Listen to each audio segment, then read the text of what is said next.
heart of the Davidsons ethos. They want a legacy for good design. Ultimately, everyone wants to be proud of what we build. So everything I do really is working off that basic brief.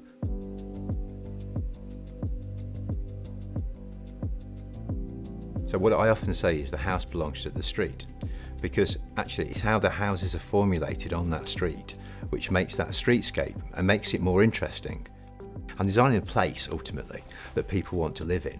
When it's finished, you get a sense of community when you walk on there, because you see people chatting at their doorstep, and maybe somebody may be walking their dog, but they're chatting to somebody in number 6 or something like that, and you just get a sense that it's worked. You know, I look at it, and if it makes me smile, I know we've done a good job.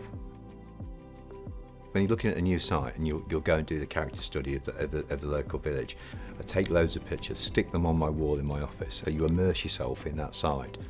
Quite often villages are built up of different housing types, Georgian and Victorian. You might have a church, pubs, people drive through and I go, oh, this is nice, I'd love to live here. So what I do is take the essence of that and apply that to a new development. You're trying to design something that looks like it's evolved already, but it's actually new. So the whole principle of how this development works is that it's a linear development, so it matches in with the actual village. So it's all based around one street, and as you walk down here you'll see how there's sort of glimpses all the time of different styles of building, different shapes of buildings. What we created here was the vista to the church spire. And you actually look at the urban grain of the village, houses stick in all the different types of forms. So when you look down this street in particular, I love the sense of how the movement of the buildings, to give it that sense that they've just been here for such a long time. It's a mixture of small houses, large houses. That's what you would get in any local settlement.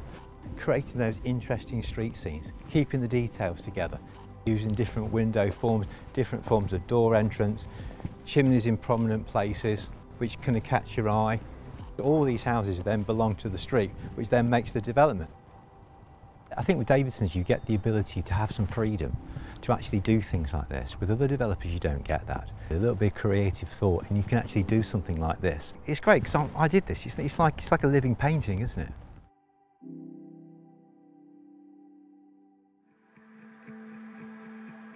It's as much about the inside as it is about the outside. There's a few key features which is basically to make them as open plan as possible, but still have retained spaces where people can go, snugs, sitting rooms, studies. There's been a lot of research done in regards to light and how people feel. So quite often the back of the house, we've actually opened the house up and we've got what I call 3-phase living. You've got the kitchen, a living space and a dining space together. We'll very often put on a fully glazed pod. Now this actually soaks the room in light, which is fantastic. And we've really built on that, how spaces work and how families work together. And you'll see that through our entire range of houses now. Every couple of years I take on a new apprentice, so I've got a very young team. You give them dedicated training and show them actually that we're not just building boxes, we're building people's homes, we're building communities. They'll be doing what I'm doing, if not better, in the coming years. Go and revisit some of the sites which we've completed over the years.